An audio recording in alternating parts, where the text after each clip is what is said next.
এটা শুধু একজন নারীর গল্প নয়, এটা এক মায়ের সংগ্রামের ইতিহাস।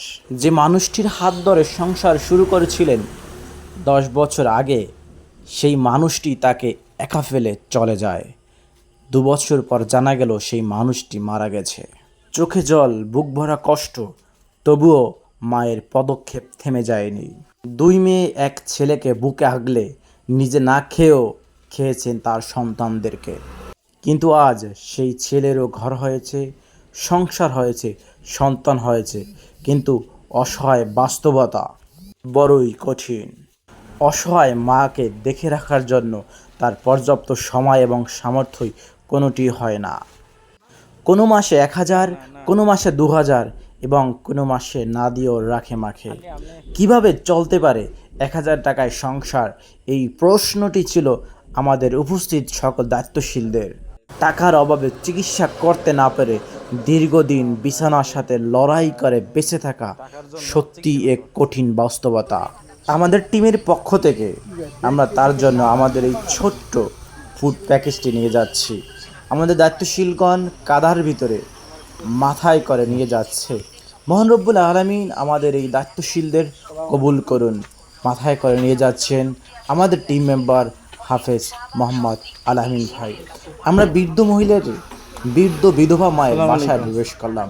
আমরা দেখতে পেলাম তিনি অসুস্থ হয়ে বিছানায় শুয়ে আছেন। আল্লাহু আকবার। আল্লাহ তার দ্রুত সুস্থের ব্যবস্থা করুন।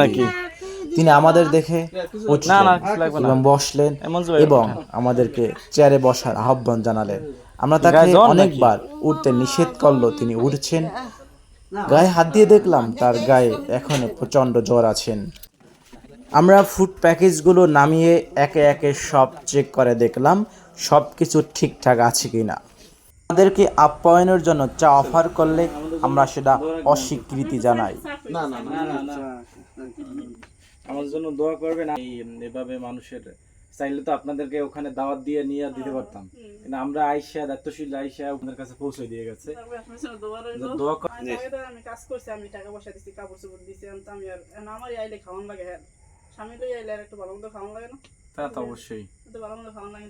এটা দেবে কেনা, দেখো কেনা। হ্যাঁ, তো চলতে অনেক নিজেই চলতে কষ্ট, নিজেই চলতে। আমাকে তো আমি দিছি কিছু, ভাই দিছে কিছু, দিলে দিছে, না দিলে না দিছে, আমি দিয়ে চালাই রাখছি।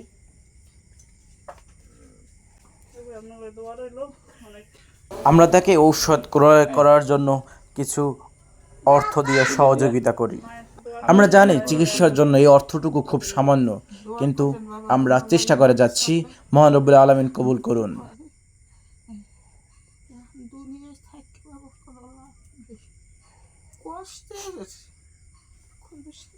আপনার কি জ্বর? এখন কি জ্বর? বৃদ্ধ মা দু চোখের পানি ফেলে আমাদের জন্য দোয়া করলেন। মহান রব্বুল আলামিন ISCC এর প্রতিটা মেম্বারকে কবুল করুন।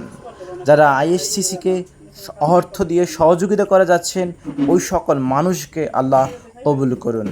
সকলে ভালো থাকুন এবং বিশেষ করে ধন্যবাদ জানাচ্ছি ISCC এর সকল টিম মেম্বারদের। আপনাদের আন্তরিক প্রচেষ্টায়, আন্তরিক সহযোগিতায় ইনশাআল্লাহ আমরা একদিন এই সকল বিধবা মায়ের পাশে আরও বেশি করে দাঁড়াতে পারবো। দোয়া ও শুভকামনা। আসসালামু আলাইকুম ওয়া রাহমাতুল্লাহ।